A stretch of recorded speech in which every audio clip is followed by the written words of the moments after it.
The following is a presentation of TFNN.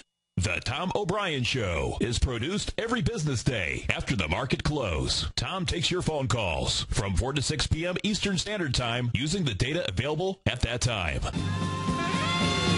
Let's go to a Bill in Boca Raton. Hey, Bill, what's going on? Not too much. Enjoying the warm weather in Florida just like you, except on the other coast. Perfect, man. Perfect. Yep. Do you listen on the internet right now? Yes. Cool, man. Cool. No, I enjoy that. That's in your Tiger TV and everything. I've been watching you for years, and you've really taken this whole programming to a level that's just phenomenal. I appreciate it. And now, here's Tom O'Brien. Well, welcome, folks. This is Tom O'Brien of TFNN. We go 5 days a week. We go 2 hours a day. We go 24 hours a day on the internet at TFNN.com. Always remember, folks, whatever you think about, you bring about. Whatever you focus on grows. Hope everyone had a great day, safe day. Let's make it a great night, folks. Let's take a look at one of our 4 agreements. Create new agreements based on respect and love. Take the responsibility to make new agreements with those you love. If an agreement doesn't work, change the agreement and create a new one. Use your imagination to explore all the possibilities. Market-wise, let's take a look at it out here. We had the Dow up 322, NASDAQ up 100, S&P's up 38, gold contract down $64, trading at $1,828 an ounce. Silver off $1.57 at $41.75 an ounce. Platinum down $40 at $1,863 an ounce. Copper up 5 pennies at $4.01 a pound. Light sweet crude flat at $84.12. Bonds down 1.5 ticks, trading out at 139. Dollar index down 28 ticks at 73.80. The yen was off 12 at 76.67, and the euro is up 8 ticks, trading out at 144. Our phone number is 877-927-6648. Give us a call, folks. Well, I know what's going on in your world. In the world of the S&Ps, let's take a look at them. What do you have? You go up $38. You're coming into the downdraft of the 18th. Your swing point up there is 1208. We did this with 1 billion shares, folks.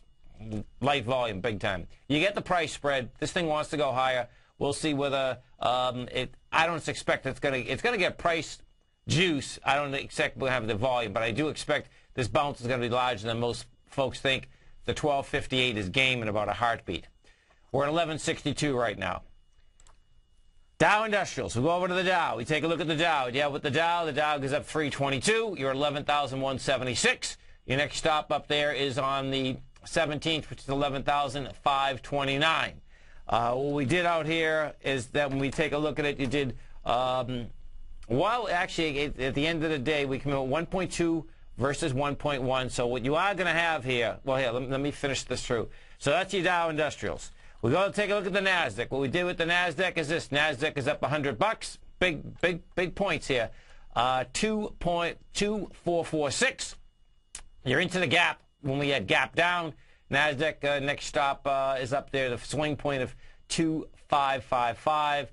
I suspect the NASDAQ is going to not only get into the 2599, which are the lows of the 16th, but the NASDAQ wants to go higher also. What you absolutely had here, folks, is that we had the testing of the lows, one after the other after the other. NASDAQ also come in with 2.1 billion shares. Now, what that does, you know, we just had Ken Shreve on. What that does is that does qualify for an IBD follow-through day. Now, what was kind of intriguing here, intraday, you know, with that in mind, okay, watch what happened inside the marketplace. Because I was watching this, I says, oh, look at this, this is pretty cool. So if we go take a look at the high volume stocks, what you're going to see out there is that, let's see, indice, I want the S&Ps, where is she? Okay, so there she goes. If we take a look at the high volume stocks out here, and then we take a look at the most up, what you're going to see is that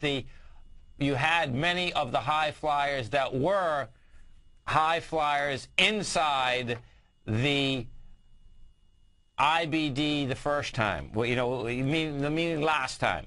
Amazon out here, folks, bottom line is that Amazon's an equity you do want to keep your eye on. The reason being is this. What Amazon has done, you know, Amazon came right down. You know, you hit 177 this morning. Well, the strength and Amazon was 182. It gets under the 182, rejects the price. Now, check out how it rejects the price. We had volume of 23 million. At that level, Amazon first day come down with 8 million, second day with 7, third day with 5. So what that sets up is that sets up not only a bounce, a really sweet bounce. Amazon really strong out here today. If we go over to Google, we take a look at Google. What you have with Google, not bad. You know, Google was up about 20 bucks also. That's good numbers. Google is at the 518, yeah, and the 544 is gaming at about a heartbeat. Now let's go over to the gold contract. What you have with gold out here, gold goes from a price point of $1,917.90 down to $1,827. Big move, 90 bucks, right? Bottom line, now what you have here is this. You have two separate issues here. The first issue that, you know, if you do get the gold report, you know, I put a quote in it yesterday, an Alan Greenspan quote from 2006 in the real estate market saying, no, you know, things are okay, don't worry about it. Bottom line is that gold was parabolic, comes off the high, monster volume. What you will also see is this. If you trade gold, folks, what happens is this. The gold, imagine the gold is 7,500. The move today was a $9,000 move. So you can expect that the margin, they changed the margins 2 weeks ago. They didn't bring them up a lot, brought them up 22%, but that's small on what they're bringing them up. You can expect that that's going to happen again, because when you get a $9,000 move in one contract in one day, that's volatility, and volatility in spades. If you go over to the GLD, you take a look at the GLD. GLD come off the highs at 54 million shares. Now, that's not the end of the world, which is great. The reason being is that we've been up in 55 million. It depends. For volume off the top, what you need is one more acceleration down with the same amount of volume to have volume off the top. Volume off the top on any indice or any sector puts together a much larger correction than anyone ever realizes, and it's time after time after time. So we'll see where that little baby does shake out. And the ironic part about it, of course, and this is how it always seems to always come down, is that you had headlines today in the USA Today that the GLD had overtaken the SPY as the largest market cap. You had those same headlines in the Wall Street Journal, and I'm sure there's many other newspapers out there that you've probably seen that type of headline was out there. And the bottom line is that we'll see where this comes on the way down, but the bottom line is that this was a very fast acceleration. Now, what you also have is this. See, there was a huge disconnect between, and I was talking about this yesterday, between where gold was and where the dollar was. Gold had been 17% higher than in May, and the dollar was at the same place. The disconnect is coming back into place. The dollar is refusing to back down. The dollar right now is at 73.89, and the dollar wants to go higher. So you can expect that we're going to get some follow-through here, particularly the way that many of the gold equities operated. You know, the equities hadn't had a nice acceleration on the way up. A few of them were fine. Rango Resources, you know, hit a high. That was about the only one that had hit a high. But what did happen out here is many of the larger ones today, what ended up happening with the larger ones is that many of the larger ones did pull back. The smaller ones, the mid-cap and the smaller ones is where you want to be. Let's go to William in Tampa. Hey, William, what's going on? Hi, Tom. How are you doing? I'm doing great. You having a good day out there? I am having an outstanding day. Cool, man. Hey, I listened to you from back before you started the Gold Report, so I've been a long-time listener. Wow, that is absolutely a long time. That's before 2001. That's a beautiful thing. I appreciate it, man. Well, hey, I have a question for you. Yeah. I sold a put on CPO back a week before expiration. Okay. And I had it put to me for $45. Okay. Which I collected $1, so my net is $44. Yeah, so when you sold it, you wanted it put to you. Is that correct? Yes. Okay. I decided to buy it that way. Yeah, that's a great way to buy it. Okay, cool. Now I have it, and I'm looking to either sell the call or sell the stock and sell the put again. So I'm wondering... Okay, let's take a look. This is CPO. It's Corn Products International. They refine corn products, produce sweeteners and starches. The low is 32.90. The high is 59. Okay, so what he's done is this, folks, is that when you sell it, and he sold it at 45, It got put to him at 45, but he really owns it at 44 because he got a $1 premium on it. What I do is this. This little baby, you know, you're at 46.70. Looks like it wants to make a run to 47.13. Now, this can get to 49.32. And the closer you can get to 49.32, that's where you want to flip that position. Because this isn't a downtrend now, okay?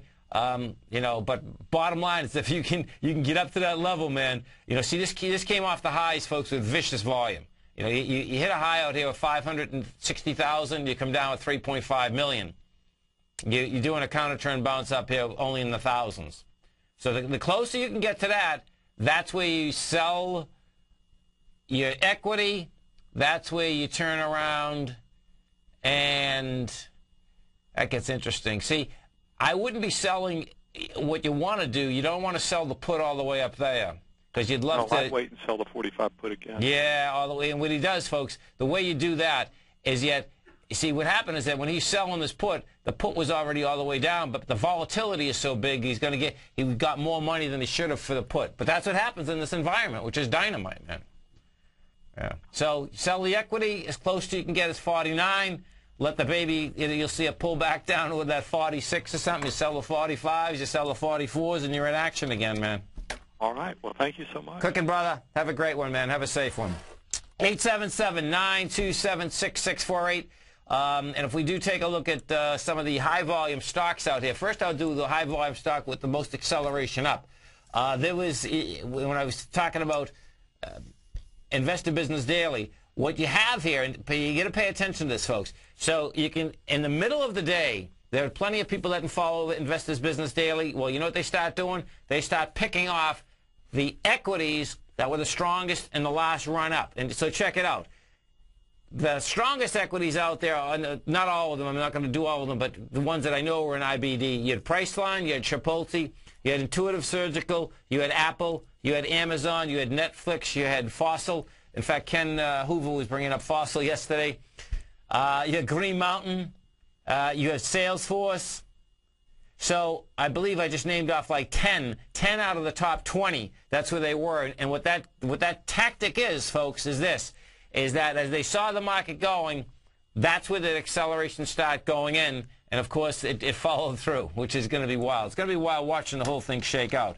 When we go to the education business, folks, education, Corinthian colleges, forget it. They're going to go BK. If you want to see, you know, these for-profit schools, they're done. Corinthian today hit a low of 157. That's $1.57. They claim they're still making money. It's not even close. You know, if you pull this equity back, you're going to see an equity that has gone nonstop. You know, the highs are out here at 2009, $21.73. Off the highs with volume, by the way. If you want to see something off the highs with volume, gives it up, $1.96. Bye-bye those schools. We're not going to miss anything having those schools shut down, folks. That's, they should be shut down. We're going to be right back. X-Story Gold Mines, an NYSE Amex-listed company trading under the symbol XG, is slated to be the newest gold-silver producer in Argentina. X-Story is forecast to produce more than $250 million in bullion annually, beginning in 2013, at a cash cost of less than $200 for each ounce of gold produced. That forecast will make X-Story one of the highest margin operators in South America and a sector leader in the mining industry. X-Story has $50 million in its treasury, having spent over $60 million to date on drilling and engineering. The ultimate size of its Argentina discovery could be determined by year-end, as results from the 6 drills operating at the site are fully assessed. To find out more about X-Story Gold Mines and their exciting growth potential, click on their banner on the front page of TFNN.com or check them out on the NYSE Amex under the symbol XG. TFNN is proud to bring you the cutting edge of newsletters. Ken Shreve's Ultimate Growth Stocks.